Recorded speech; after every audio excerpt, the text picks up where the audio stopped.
This is Luke chapter 4, verses 22 through 30. All spoke well of him and were amazed at the gracious words that came from his mouth. They said, "Is this not Joseph's son?" He said to them, "Doubtless you will quote to me this proverb, 'Doctor, heal yourself.' And you will say, 'Do here also in your hometown the things that we have heard you did at Capernaum.' And he said, 'Truly I tell you, no prophet is accepted in the prophet's hometown. But the truth is, there will be many widows in Israel in the time of Elijah, when the heaven was shut up 3 years and 6 months, and there was a severe famine over all the land. Yet Elijah was sent to none of them, except to a widow at Zarephath in Sidon. There were also many lepers in Israel in the time of the prophet Elisha, and none of them were cleansed except Naaman the Syrian." When they heard this, all the synagogue were filled with rage. They got up, drove him out of the town, and led him to the brow of the hill on which their town was built, so that they might hurl him off the cliff. But he passed through the midst of them and went on his way. The word of the Lord. Thanks be to God. We used to joke that if you preach a sermon that no one likes, you're not as bad off as Jesus was in his sermon. Until someone tries to throw you off a cliff, don't complain. It is estimated that 160,000 children miss school every day due to the fear of attack or intimidation by other students.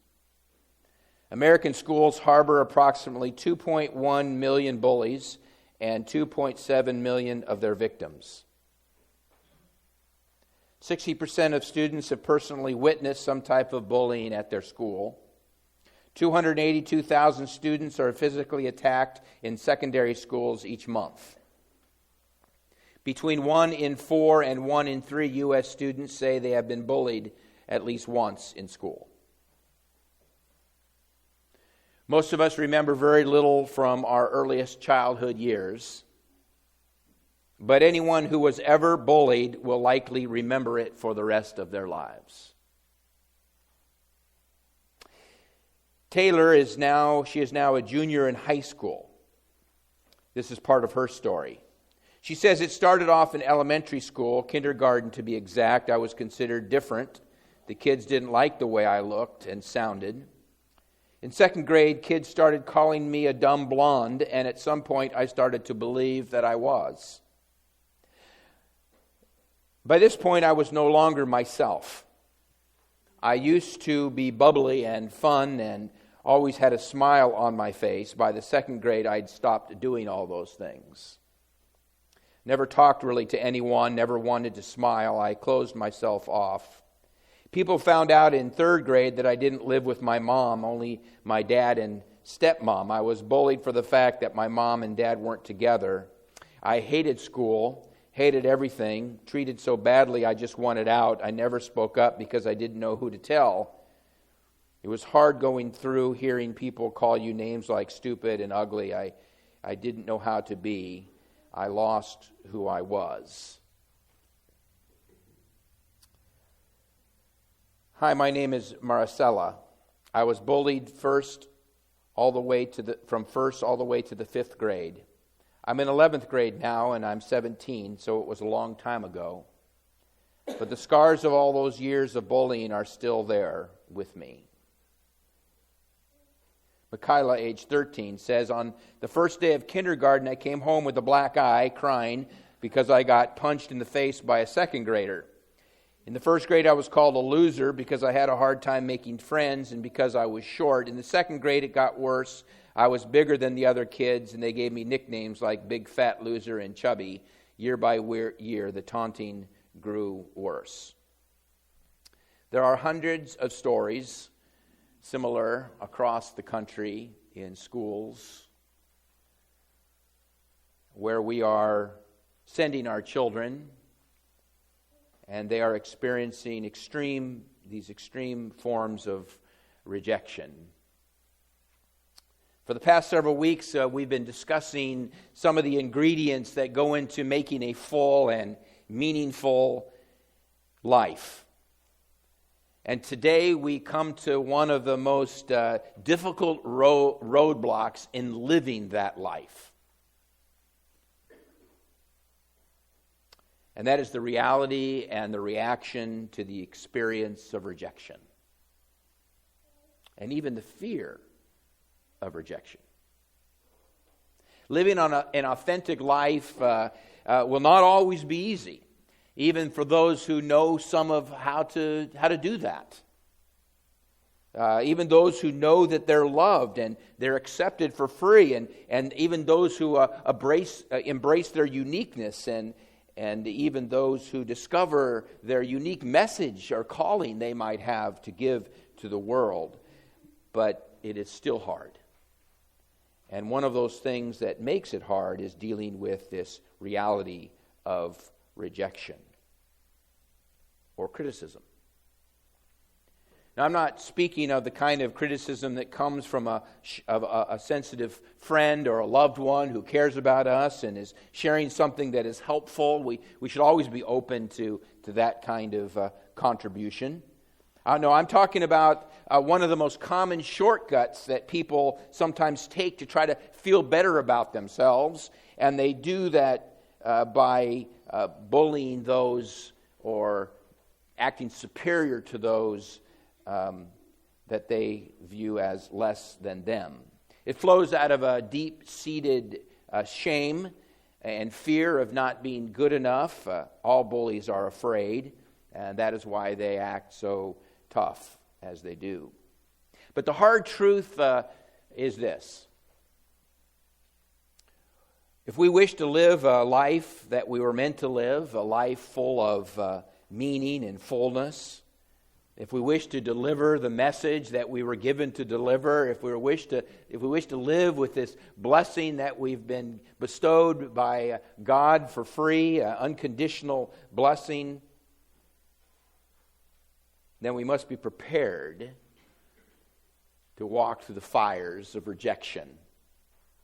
We must prepare ourselves, and we must prepare our children for the reality of rejection. One of the ways people try to protect themselves from this experience, protect themselves from ridicule, is to become accepted in the in crowd. You know how that goes.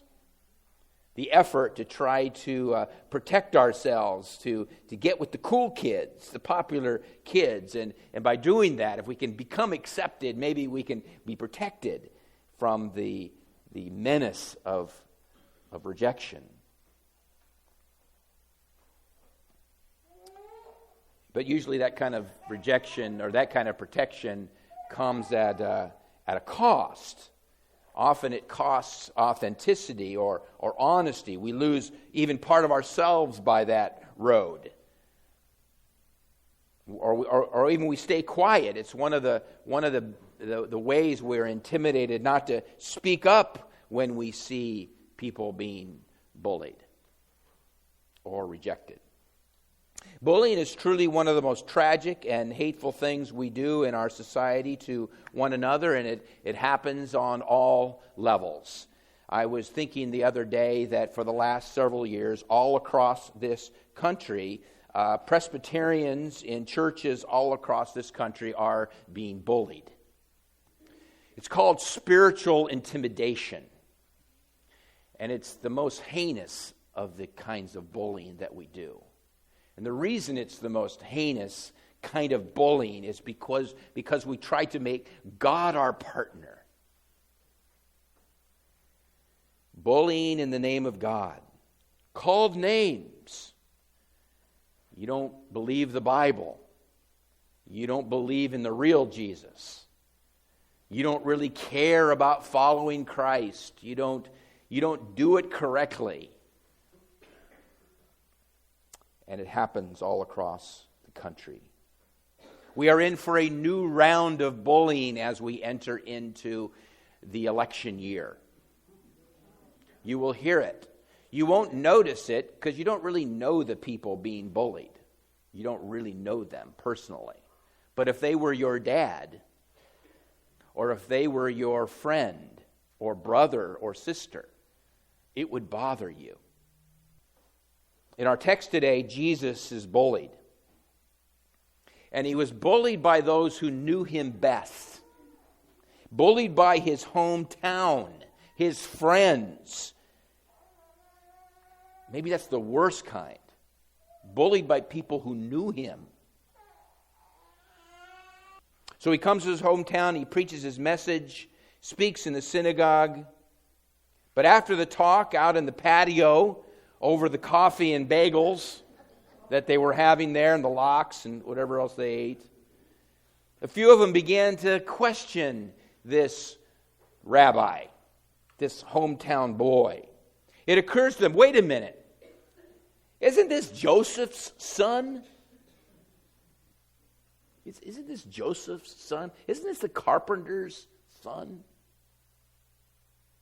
They begin to undermine his person. They don't ask him about his message. They don't say, wow, that was interesting. What did you mean by this or that? They don't actually engage in the message. That's fine. They undermine who he is. They undermine his person. A little intimidated or threatened maybe. Isn't this just the carpenter? We know his family. Isn't he from that part of town? Isn't he from over there? How dare he try to teach us? What is he, a self-appointed prophet? Who is this guy telling us we need to be forgiven? Who is this guy telling us we need God's favor? We're already God's favored. Doesn't he know that? We're already the chosen ones, the chosen few. We're already superior than to the riffraff out there, the regular people. We're God's special people. So, Jesus asks them a couple of questions, talks about a prophet not having honor in his hometown. He acknowledges some of what's going on, but he doesn't give up. He still really wants them to get the message. So he gives a couple of examples. He says, look, I don't know that he said this, but maybe he said something like, look, I know you're special. You're all very special. But let me tell you a couple stories. You remember how in Elijah's day he wasn't sent to any of the other widows in all of Israel and all of those who were there at the time. There was a famine in the land. There were plenty of widows among the Israelites. He doesn't go to them, but he goes up to Sidon. He goes up to a Gentile. He asks her for food, and remember, she gives him food and interacts with her, and then blesses her later with abundance, and then blesses her with raising her child from the dead. Remember her? 1 Kings 17. Read it. It's a great story. And then remember Elisha? Remember how he didn't heal any of the lepers in Israel, but instead he healed Naaman, who was the commander of the Syrian army. Oh yeah, right. Also a Gentile. Now, in my mind, Jesus doesn't tell him that story just to needle him. He's not like getting back at him. Man, you think you're something special. Let me tell you. I don't think he's trying to say, hey, look, the Gentiles are way better than you guys. Clearly, that doesn't even sound like Jesus. But that's not his point. Actually, he's still trying to help them get it. He's still trying to help them see that God's grace isn't because you're so special. God's grace toward you isn't because you're a cut above. God's grace for you and to you isn't because of your accomplishments or your pedigree or whatever. God's grace flows out of God's heart for you as a human being. And the proof of that matter is that God's grace flowed toward this widow in Sidon and this Syrian general named Naaman. Both Gentiles. He's trying to get them to understand how to embrace grace, because we can use the words grace and still not, it doesn't get in, because we're still leaning on something like being in the in crowd, or leaning on something else that somehow makes us a cut above and kind of keeps us separated from taking that message of God's goodness and grace in to our hearts, which can only be taken in when we understand it as unconditional, unearned, free. Remember, God's favor, as we talked about last week. Well, I don't know if he was expecting lights to go on, but it just made him more angry. It made him more angry, because they didn't hear the message of grace. What they heard was, God cares about people who aren't like you. And they live their whole life believing that you don't get in on God's goodness without being like us. So you can get in, you can get God's love and goodness if you become like us and think like us and act like us, look like us. But this idea, I mean, it's in their own scriptures. He wasn't pulling something from some strange document over there. It was right in, but they got really angry. The text says they were filled with rage. Rage. They just could hardly contain themselves. They're so angry. And so they run him out of town to a nearby cliff in order to throw him off. That's pretty angry. I would say that's pretty angry.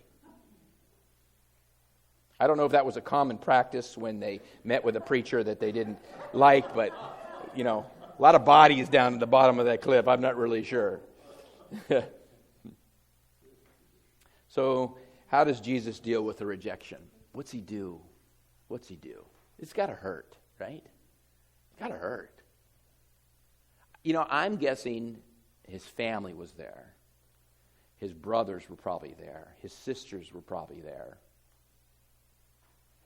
His friends, his schoolmates. That day you didn't migrate that much. You stayed in the same spot. Well, what it says is, all we have is what it says. It says he passed through the midst of them and went on his way. He kind of does what we tell kids to do when they're being bullied, right? Just walk away. Just walk away. He does. He walks away. But I thought about so he traveled, so I've been to Nazareth and been to Capernaum, and it's probably, walking, probably at least a half a day's walk, my guess. I'm just wondering, by the way, he has no disciples yet. He's alone. I just wonder what it must have been like, what he must have felt. He comes to his hometown, his friends, they're excited to see him. He's excited to be invited to give the sermon. And then he's run out of town. They tell him basically that he's stupid. And he doesn't understand the Bible or the scriptures. But probably a lonely walk, wouldn't you think? Probably a lonely walk. Let me tell you something I was thinking about. Do you think all of Nazareth, do you think all of them felt that way? Or do you think some of them just decided to stay quiet about it? You might get bullied. Nobody stood with him.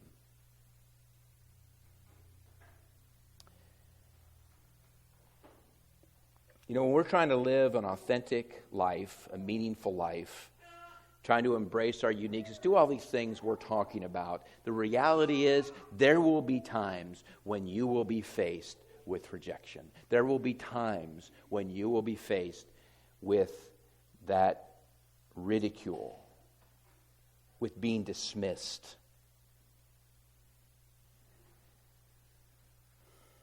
All of us have at least once in our lives have had to fight through rejection to keep moving forward. And even Jesus had to fight it.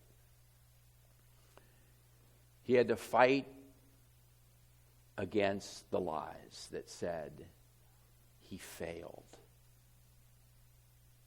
He failed. But each time we pass through the midst of rejection, and each time we keep moving, maybe we become stronger.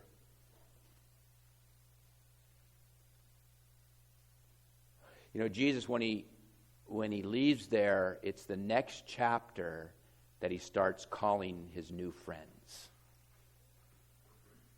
I think that's kind of interesting. He begins to call and reach out to his new friends. I felt so sad for some of the stories that said they stopped making friends. Some of these children who were bullied in school. Because sometimes you're afraid that if one person rejects you, then maybe everybody will. That's not true, is it? That's not true. And Jesus leads the way. He not only walks away and keeps moving in the direction his life was going, but he is brave enough to make new friends. And so we meet Peter, and we meet Andrew, and we meet James. We meet his new friends and all the others who gathered around him.